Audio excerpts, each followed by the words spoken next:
Oke, Assalamualaikum warahmatullahi wabarakatuh. Waalaikumsalam warahmatullahi wabarakatuh. Selamat pagi semuanya. Selamat pagi, Bu. Gimana kabarnya hari ini? Baik. Alhamdulillah. Nah, sekarang kita akan belajar tentang bagaimana membangun sikap teliti dan bertanggung jawab menggunakan media. Kita akan belajar dari kisah Pulau Kemaro. Jadi ibu akan memberikan ceritanya, naskah ceritanya ke kalian. Nanti kita akan baca bersama-sama secara bergantian supaya yang lain itu juga sama-sama mendengarkan. Itu. Ini. Kasih Bu. Ya, ini ada yang berdua ya. Oke. Silakan dibaca bergantian. Mulai dari Mas MH. Dari awal, Bu. Ya, dari yang ini. Pada zaman dahulu kala. Paragraf kedua. Oh iya. Pada zaman dahulu kala ada seorang putri yang cantik dan baik hati di kerajaan Sriwijaya. Nama dari putri tersebut adalah Siti Fatimah. Kebaikan dan kecantikannya membuat tak ada satupun pria yang berani melamar sang putri. Belum lagi sang raja menginginkan putrinya menikah dengan seorang laki-laki keturunan bangsawan. Lanjut dulu Mas Anwar. Suatu hari datanglah seorang pemuda dari kerajaan di negeri Cina. Pria bernama Tan Bun An itu berniat untuk berdagang di kerajaan Sriwijaya. Sebelum berniaga, ia pun menghadap Paduka Raja. Paduka, perkenalkanlah, hamba adalah Tan Bun An. Kedatangan hamba kemari adalah untuk berdagang. Hamba mohon izin agar Paduka memperkenankan hamba tinggal dan berdagang di sini. Pinta Tan Bun An. Raja yang terkesima dengan kesantunan sang pemuda pun memberikan izinnya. Selain itu, Raja juga memberikan syarat agar Tan Bun An membagikan sebagian keuntungan untuk kerajaan. Syarat tersebut disetujui oleh Tan Bun An. Sudah cukup, lanjut dari tiga.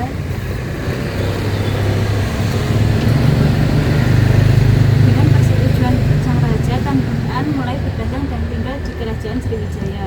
Secara rutin ia datang ke istana untuk menyerahkan sebagian keuntungan yang ia dapatkan. Hingga pada suatu hari, tanpa sengaja ia berpapasan dengan Siti Fatimah di depan istana.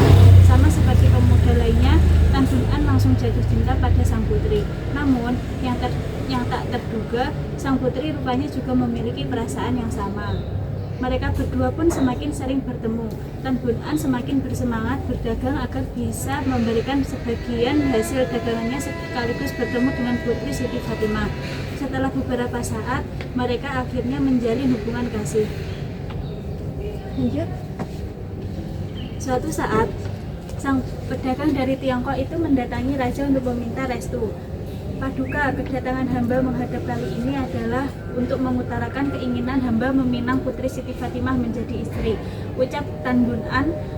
Awalnya Raja Sriwijaya sempat merasa ragu. Ia mengetahui kalau Tan Bun An adalah seorang putra mahkota dari sebuah kerajaan besar di Tiongkok. Tapi ia tak ingin menyerahkan putrinya dengan begitu saja. Aku tahu kamu adalah pemuda yang baik, Tan Bun An, ucap sang raja. Aku tak keberatan menikahkan putriku denganmu. Namun, kamu harus menyediakan 9 biji berisi emas sebagai jaminan. Tan Bun An pun menyetujui dan menyanggupi persyaratan tersebut. Tanpa menunggu waktu lama, ia langsung menghubungi kedua orang tuanya di negeri Tiongkok untuk memohon restu dan meminta tolong dikirimi guci berisi emas. Sudah cukup Mbak Tia. Kedua orang tua Tan Bun An pun memberikan restu mereka. Sayangnya mereka tak bisa menghadiri pesta pernikahan tersebut. Walaupun begitu, mereka tetap berjanji akan mengirimkan utusan kerajaan untuk mengantarkan 9 guci berisi emas ke kerajaan Sriwijaya. Para utusan dari negeri Tiongkok pun berangkat menuju kerajaan Sriwijaya dengan membawa 9 guci berisi emas. Demi melindungi emas yang ada di dalam guci dari para perampok, mereka meletakkan sayur-sawi di atas emasnya, sehingga jika dilihat sekilas guci tersebut seolah penuh dengan sayur-sawi. Ketika kapal tersebut sampai di pelabuhan Sriwijaya, Tan Bun An yang tidak sabaran langsung masuk ke dalam kapalnya. Ia ingin segera mengambil emas-emas tersebut agar bisa meminang putri Siti Fatimah. Di mana guci-guci berisi emas itu? Tanya Tan Bun An pada utusan dari Tiongkok.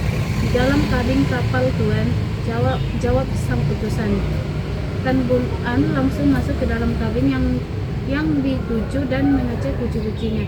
Namun bukan main terkejutnya ia ketika justru mendapati kuci-kuci tersebut berisi sayur sawi yang telah membusuk. Kenapa isinya sawi yang membusuk? Aku jadi malu kepada calon mertuaku, ucap Tan Bun An. An panik.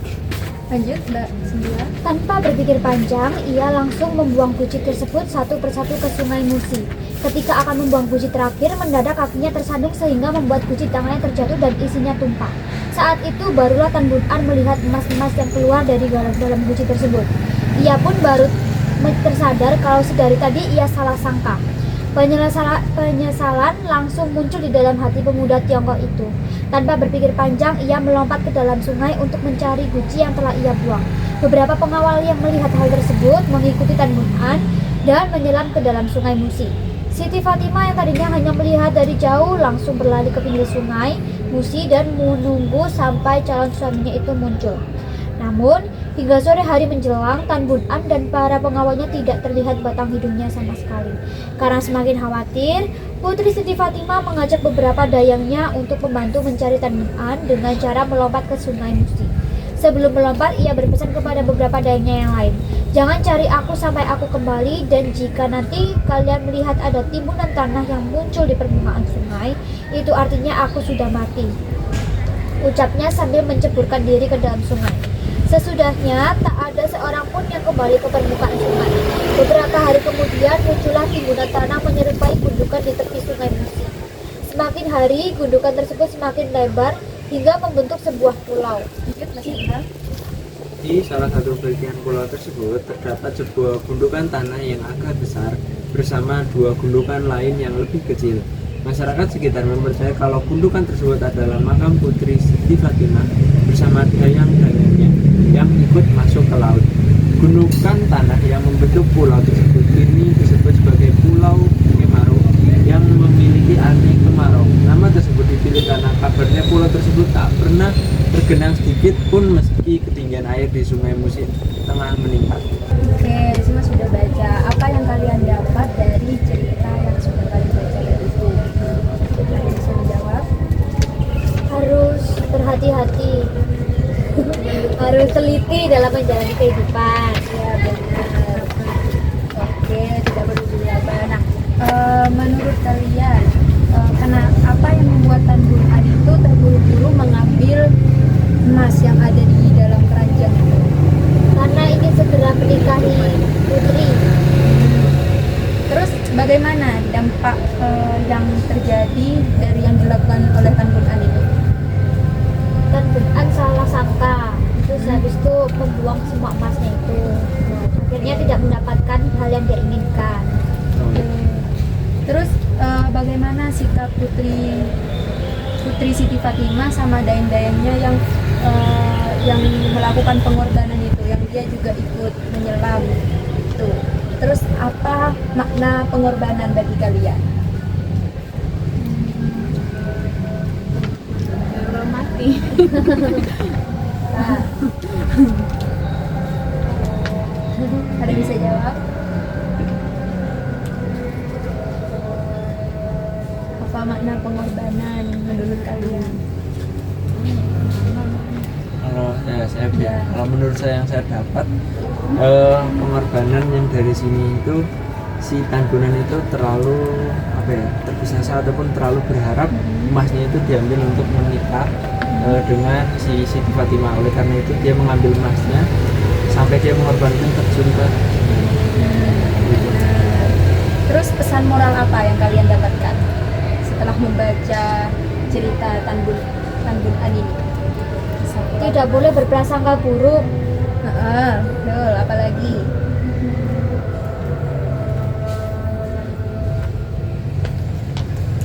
Dia tergesa-gesa. Benar, apalagi? Tidak gegabah. Benar, sama aja kan? Tidak tergesa-gesa. Apalagi? Teliti. Betul, teliti. Nah, kalian pernah nggak mengalami cerita yang kayak Tan Bun An ini? Yang kalian itu pernah tergesa-gesa mengambil keputusan, terus kalian kecewa dengan keputusan yang kalian ambil? pernah. Ya. Coba ceritakan Mas Emha. Ya, pas pada saat itu apa namanya, saya mau memilih sekolah si A. Nah, namun tetapi saya sudah membayar dan sudah melakukan pembayaran, tetapi saya juga keterima di sekolah si B. Nah, tetapi saya lebih memilih sekolah si B karena si B itu lebih bagus dan kualitasnya lebih baik. Oleh karena itu, saya terlalu terburu-buru membayar sekolah tersebut. Saya agak menyesal karena kenapa saya harus memilih pembayaran si A terlebih dahulu, tidak menunggu pengumuman sekolah si B. Oke, apa yang Mas Emha pelajari dari cerita itu?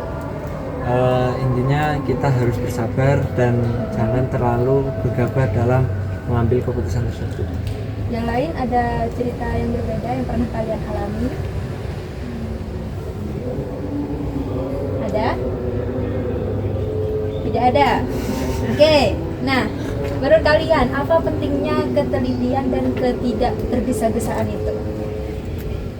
Supaya tidak salah ambil keputusan. Benar. Apalagi Apa tadi? apa pentingnya ketelitian dan ketidak tergesa-gesaan itu? Ah, Supaya terarah dan jelas untuk ke depannya. benar. Terus ada lagi? Terus tadi kan ini ada cerita di mana Tan Bun An itu langsung membuang emasnya itu kan, yang sebenarnya dia lihat itu cuma sawi-sawi busuk padahal di dalamnya itu ada emas. Nah di situ kan kita juga bisa mempelajari pentingnya komunikasi terlebih dahulu kayak gitu kan ya. Nah apa yang kalian pelajari tentang pentingnya komunikasi sebelum mengambil keputusan? Supaya tidak salah langkah. Benar sekali. Jadi kita perlu mengkomunikasikan, perlu mengklarifikasi terlebih dahulu supaya langkah yang kita ambil itu tidak salah gitu. Yang membuat kita nantinya itu kecewa kayak gitu. Nah, kalau kalian jadi Tan Bun An, apa yang akan kalian lakukan yang berbeda dari Tan Bun An, cerita Tan Bun An tadi itu agar tidak terjadi kesalahpahaman yang membuatnya kecewa? Langkah yang berbeda dari Tan Bun An tadi. Ada yang bisa menjawab? Mungkin kalau saya jadi Tan Bun An nggak akan langsung buang itu, tapi kita langsung tanyakan. Kalau aku langsung tanyakan ke pengawalnya, atau yang pengawalnya tanya, kok ini kayak gini, nggak langsung dibuang gitu. Oke, yang lain? Sama, benar sekali katanya Mbak Cynthia ya. Jadi sebelum kita melakukan apa-apa itu kita harus berpikir terlebih dahulu, terus diklarifikasikan terlebih dahulu kayak gitu. Nah itu saja pelajaran kisah yang sudah kita baca tadi, yang kita pelajari tentang sikap teliti, tentang komunikasi juga. Sudah cukup untuk hari ini. Terima kasih untuk semuanya. Nanti kalian akan Ibu berikan LKPD untuk dikerjakan. Nanti bisa dikumpulkan untuk pertemuan minggu depan ya. Ya Bu. Baik, Ibu tutup. Terima kasih. Wassalamualaikum warahmatullahi wabarakatuh. Waalaikumsalam warahmatullahi wabarakatuh.